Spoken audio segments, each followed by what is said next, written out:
নমস্কাৰ বন্ধু বান্ধৱীসকল আপোনালোকক পুনৰবাৰ স্বাগতম জনাইছোঁ পিপি ছাৰ ক্লাছৰ অন্য এটি ভিডিঅ'লৈ। আজিৰ এই ভিডিঅ'টোত সমাজ বিজ্ঞানৰ কেইটামান গুৰুত্বপূৰ্ণ প্ৰশ্ন উল্লেখ কৰা হৈছে। এই প্ৰশ্নকেইটা হয়তো আজি DLED পৰীক্ষাটো আহিব পাৰে বা ADRE পৰীক্ষাতো এনেকুৱা ধৰণৰ প্ৰশ্নবোৰ আহিব পাৰে। আজি যিসকলৰ ADRE পৰীক্ষা আছে সেইসকলক পিপি ছাৰৰ ফালৰ পৰা সকলোকে অল দ্য বেষ্ট জনালোঁ। পিছে দেৰি নকৰি আজিৰ ভিডিঅ'টো আৰম্ভণি কৰি দিওঁ। আজিৰ প্ৰথমটো প্ৰশ্ন হৈছে 1 নম্বৰত 1857 ৰিভল্ট ৱাজ নউন এজ অৰ্থাৎ 1857 চনৰ বিদ্ৰোহক কি বুলি জনা যায়। 1857 চনৰ বিদ্ৰোহক আমি অপশ্যনবোৰৰ পৰা চাই এনসাৰটো ক'ব লাগিব। চিপাহী মিউনিটি অৰ্থাৎ চিপাহী বিদ্ৰোহ নে কি ভাৰত ত্যাগ আন্দোলন নে কি অসহযোগ আন্দোলন নে উল্কাম এইটো কি হ'ব শুদ্ধ উত্তৰ। ইয়াৰে শুদ্ধ উত্তৰটো হৈছে অপশ্যন এ হৈছে কাৰেক্ট এনসাৰ চিপাহী বিদ্ৰোহ অৰ্থাৎ চিপাহী বিদ্ৰোহ মনত ৰাখিব। তাৰপিছৰটো প্ৰশ্ন 2 নম্বৰ আপোনালোকে চাই যাওক এই প্ৰশ্নবোৰৰ ভিতৰত কিমানটা প্ৰশ্ন এনসাৰ আপোনালোকে আগৰ পৰাই জানে মোক কমেণ্ট কৰি জনাব। তাৰপিছৰটো 2 নম্বৰটো প্ৰশ্ন হু was the first governor general of India. এইটোৰ শুদ্ধ উত্তৰটো কি হ'ব ফাৰ্ষ্ট গভৰ্ণৰ জেনেৰেল কোন আছিল আমাৰ ভাৰতৰ ফাৰ্ষ্ট গভৰ্ণৰ জেনেৰেল কোন আছিল। ইয়াৰে কাৰেক্ট এনসাৰটো হৈছে আপোনালোকে নিশ্চয় জানেনে এইটোৰ শুদ্ধ উত্তৰটো অপশ্যন চি হৈছে correct answer William Bentinck. William Bentinck হৈছে first governor general of India. তাৰপিছত 3 নম্বৰটো প্ৰশ্ন আত্মীয় সভা ৱাজ ফাউণ্ডেড বাই আত্মীয় সভা কোনে প্ৰতিষ্ঠা কৰিছিল। এইটোৰ শুদ্ধ উত্তৰটো হ'ব আত্মীয় সভা কোনে প্ৰতিষ্ঠা কৰিছিল। ইয়াৰে শুদ্ধ উত্তৰটো হৈছে অপশ্যন বি হৈছে কাৰেক্ট এনসাৰ ৰাজা ৰামমোহন ৰায়। ৰাজা ৰামমোহন ৰায়ে আত্মীয় সভা প্ৰতিষ্ঠা কৰিছিল মনত ৰাখিব। তাৰপিছৰটো প্ৰশ্ন 4 number who was the first Indian to get selected in Indian civil service. এইটো শুদ্ধ উত্তৰটো কি হ'ব যে প্ৰথমজন ভাৰতীয় কোন আছিল যিয়ে নেকি ইণ্ডিয়ান চিভিল ছাৰ্ভিচত কি হৈছিল ছিলেক্ট হৈছিল। এই কথাটোৰ শুদ্ধ উত্তৰটো কি হ'ব প্ৰথমজন ভাৰতীয় কোন আছিল ইয়াতে সুধিছে। এইটোৰ শুদ্ধ উত্তৰটো হৈছে অপশ্যন চি হ'ব কাৰেক্ট এনসাৰ সত্যেন্দ্ৰনাথ টেগোৰ। সত্যেন্দ্ৰনাথ টেগোৰ আছিল ৰবীন্দ্ৰনাথ টেগোৰৰ জ্যেষ্ঠ ভাতৃ। তেওঁ আচলতে এই ইণ্ডিয়ান চিভিল ছাৰ্ভিচত প্ৰথমজন মানে ছিলেক্ট হোৱা প্ৰথমজন ভাৰতীয়। তাৰপিছৰটো প্ৰশ্ন 5 নম্বৰ হু ইষ্টাব্লিছড দ্য প্ৰাৰ্থনা সমাজ। প্ৰাৰ্থনা সমাজ কোনে ইষ্টাব্লিছ কৰিছিল। এনেকুৱা ধৰণৰ প্ৰশ্নবোৰ বহুতবাৰ পৰীক্ষাত আহিছে আৰু এনেকুৱা প্ৰশ্নবোৰ আহিব পাৰে। ইয়াৰে শুদ্ধ উত্তৰটো হ'ব অপশ্যন এ হৈছে কাৰেক্ট এনসাৰ আত্মাৰাম পাণ্ডুৰাং হৈছে শুদ্ধ উত্তৰ। এইটো প্ৰশ্ন 6 নম্বৰটো হ'ব who was the founder of Arya Samaj. Arya সমাজৰ প্ৰতিষ্ঠাপক কোন আছিল। আৰ্য সমাজৰ প্ৰতিষ্ঠাপক কোন আছিল। ইয়াৰে শুদ্ধ উত্তৰটো কি হ'ব ইয়াৰে শুদ্ধ উত্তৰটো হৈছে অপশ্যন বি হৈছে কাৰেক্ট এনসাৰ স্বামী দয়ানন্দ সৰস্বতী। স্বামী দয়ানন্দ সৰস্বতী হৈছে আৰ্য সমাজৰ প্ৰতিষ্ঠাপক কথাটো মনত ৰাখিব। তাৰপিছতো প্ৰশ্ন 7 নম্বৰ when did partition of Bengal take place. অৰ্থাৎ বেংগলৰ যে বংগ বিভাজন এই বংগ বিভাজন কিমান চনত হৈছিল। এই প্ৰশ্নটো বহুতবাৰ পৰীক্ষাত আহিছে এইটো আহিব পাৰে। ইয়াৰে শুদ্ধ উত্তৰটো মই আশা কৰিছোঁ আপোনালোকে নিশ্চয় পাৰিব। ইয়াৰে শুদ্ধ উত্তৰটো আপোনালোকৰ কাৰণে এৰি দিলোঁ। আপোনালোকে এই ভিডিঅ'ৰ কমেণ্টত আচলতে ইয়াৰে শুদ্ধ উত্তৰটো জনাই দিব তেতিয়া মই গম পাম যে আপোনালোকে নিশ্চয় এই ভিডিঅ'টোৰ জৰিয়তে কিবা অলপ শিকিছে বা এই প্ৰশ্নটোৰ উত্তৰটো জানে।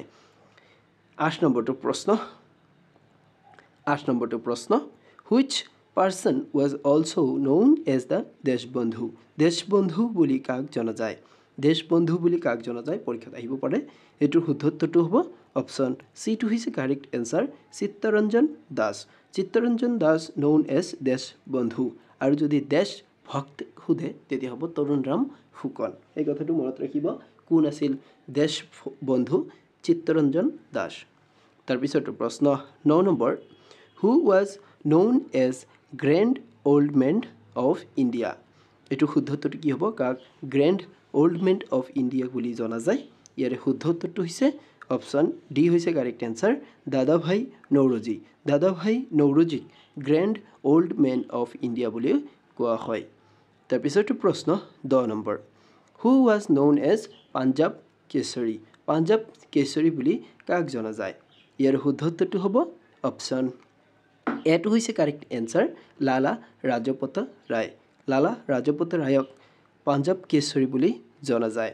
তাৰপিছৰটো প্ৰশ্ন 11 number who was the first women president of Indian national Congress Indian national কংগ্ৰেছৰ ফাৰ্ষ্ট মহিলা প্ৰেছিডেণ্ট মহিলা সভাপতি কোন আছিল এইটো শুদ্ধ উত্তৰটো কি হ'ব এইটো এটা ইম্পৰ্টেণ্ট প্ৰশ্ন হয় এইটো আহিব পাৰে আগন্তুক পৰীক্ষাত ইয়াৰ শুদ্ধ উত্তৰটো হৈছে অপশ্যন চিটো হ'ব কাৰেক্ট এনচাৰ এনি বেচেণ্ট হৈছে first women president of Indian national Congress বন্ধু বান্ধৱীসকল আপোনালোকৰ কাৰণে পৰীক্ষাত সহায় হোৱাকৈ মই মেথমেটিক্সৰ PDF এটা তৈয়াৰ কৰিছিলোঁ য'ত নেকি 100টা কুৱেশ্যন ইংৰাজী আৰু অসমীয়া দুয়োটা মাধ্যমতেই দিয়া আছিল আৰু এই 100টা কুৱেশ্যনত একেবাৰে এনচাৰসমূহ ডিটেইলছতো কৰি দিয়া আছে আপোনালোকে যদি সেই মানে মেথছৰ মক টেষ্টটো যদি ল'ব বিচাৰে তেতিয়াহ'লে এই মক টেষ্টটো আপোনালোকে ল'ব পাৰিব মাত্ৰ 29 টকা মূল্যৰে কাৰণ যিহেতু এই মক টেষ্টটো তৈয়াৰ কৰাত অধিক সময়ো খৰচ হৈছে আৰু অলপ কষ্ট হৈছে যাৰ বাবে বিনিময়ত আচলতে মই আপোনালোকৰ ফালৰ পৰা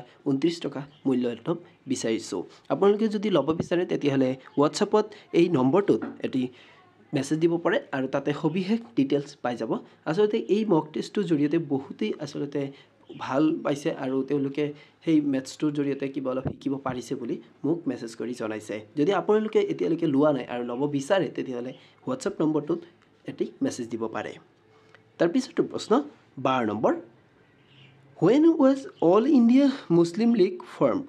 মুছলিম লীগ কেতিয়া গঠন হৈছিল অল ইণ্ডিয়া মুছলিম লীগ কেতিয়া গঠন হৈছিল কোন চনত ইয়াৰ শুদ্ধ উত্তৰটো হ'ব আপোনালোকে নিশ্চয় এই প্ৰশ্নটোৰ এনচাৰো জানে ইয়াৰ শুদ্ধ উত্তৰটো হৈছে অপশ্যন এ 1906 চনত মনত ৰাখিব 1906 চনত মুছলিম লীগ গঠন হৈছিল তাৰপিছৰটো প্ৰশ্ন 13 নম্বৰ হু এবলিশ্ড দ্য সতী প্ৰথা আগৰ দিনত যে সতী প্ৰথা আছিল এই সতী প্ৰথাটো কোনে বন্ধ কৰিছিল এইটো আহিব পাৰে পৰীক্ষাত ইয়াৰ শুদ্ধ উত্তৰটো হ'ব অপশ্যন সি হৈছে কাৰেক্ট এনচাৰ উইলিয়াম বেণ্টিক আচলতে সতী প্ৰথা বন্ধ কৰিছিল তাৰপিছৰটো প্ৰশ্ন 14 number in India first census was done in which year ইয়াৰ শুদ্ধ উত্তৰটো কি হ'ব যে প্ৰথম জনগণনা কেতিয়া হৈছিল ইয়াৰ শুদ্ধ উত্তৰটো হৈছে অপশ্যন এটো হৈছে কাৰেক্ট এনচাৰ 1872 চনত তাৰপিছৰটো প্ৰশ্ন 15 নম্বৰ in which year was the Ramakrishna Mission established Ramakrishna mission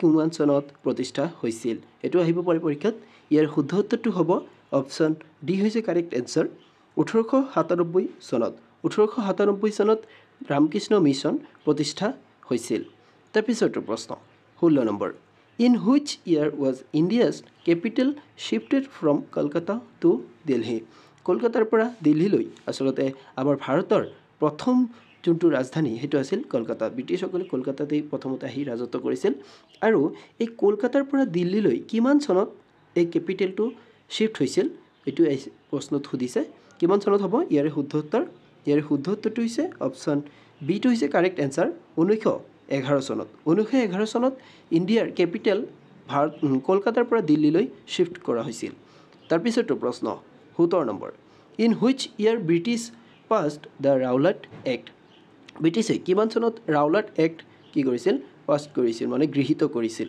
ৰাউলাট আইন কিমান চনত গৃহীত কৰিছিল এইটোৰ শুদ্ধ উত্তৰটো হ'ব অপশ্যন সি হৈছে কাৰেক্ট এনচাৰ 1919 চনত ব্ৰিটিছে ৰাউলাট আইন কি কৰিছিল গৃহীত কৰিছিল তাৰপিছৰটো প্ৰশ্ন 18 number in which year Mahatma Gandhi launched the non corporation movement অৰ্থাৎ অসহযোগ আন্দোলন এইটো কিমান চনত হৈছিল সুধিছে পৰীক্ষাত কিমান চনত অসহযোগ আন্দোলনৰ আৰম্ভণি হৈছিল পৰীক্ষাত আহিব পাৰে এইটোৰ শুদ্ধ উত্তৰটো হ'ব অপশ্যন বিটো হৈছে কাৰেক্ট এনচাৰ 1920 চনত মহাত্মা গান্ধীয়ে অসহযোগ আন্দোলন আৰম্ভ কৰিছিল তাৰপিছৰটো প্ৰশ্ন 19 নম্বৰ by whom Gandhi was titled Mahatma এইটো শুদ্ধ উত্তৰটো কি হ'ব যে মহাত্মা গান্ধীক আচলতে আমি যে মহাত্মা গান্ধী বুলি কওঁ গান্ধীজীক এই মহাত্মা টাইটেলটো কোনে প্ৰদান কৰিছিল এইটো আহিব পাৰে পৰীক্ষাত এইটোৰ শুদ্ধ উত্তৰটো হ'ব অপশ্যন ডি হৈছে correct answer Rabindranath টেগোৰে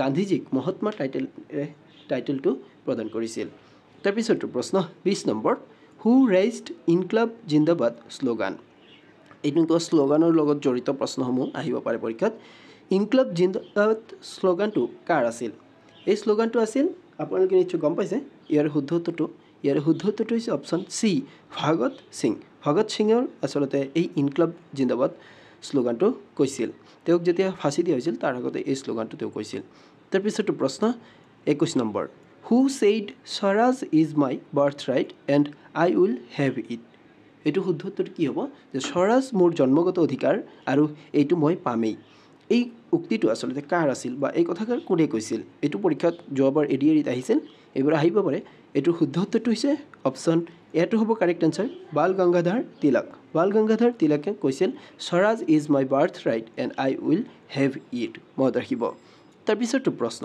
22 number Vande Mataram slogan is adopted in Vande Mataram slogan আসলে কোনটো আন্দোলনত লোৱা হৈছিল মনত ৰাখিব এইটো পৰীক্ষাত আহিব পাৰে বন্দে মাতৰম শ্লোগানটো কোনটো আন্দোলনত লোৱা হৈছিল এইটোৰ শুদ্ধ উত্তৰটো হৈছে অপশ্যন ডি হৈছে কাৰেক্ট আনসাৰ স্বদেশী মুভমেণ্ট স্বদেশী আন্দোলনত আসলে বন্দে মাতৰম এই শ্লোগানটো ব্যৱহাৰ কৰা হৈছিল তাৰ পিছৰটো প্ৰশ্ন 23 number who was the first governor general of India independent ইণ্ডিয়াৰ প্ৰথমজন গভৰ্ণৰ জেনেৰেল কোন আছিল এইটোৰ শুদ্ধ উত্তৰটো কি হ'ব এনে যদি ফাৰ্ষ্ট গভৰ্ণৰ জেনেৰেল হ'লে তেতিয়া আছিল উইলিয়াম বেণ্টিক এতিয়া কথাটো হ'ল ইণ্ডিপেণ্ডেণ্ট ইণ্ডিয়াৰ ফাৰ্ষ্ট গভৰ্ণৰ জেনেৰেল কোন আছিল ইয়াতে প্ৰশ্নটো আহিব পাৰে ইয়াৰ শুদ্ধ উত্তৰটো হ'ব অপশ্যন বি হ'ব কাৰেক্ট আনসাৰ লৰ্ড মাউণ্ট বেটেন হৈছে first governor general of independent India মনত ৰাখিব স্বাধীন ভাৰতৰ প্ৰথমজন গভৰ্ণৰ জেনেৰেল তাৰপিছত 24 নম্বৰ প্ৰশ্ন who gave the title father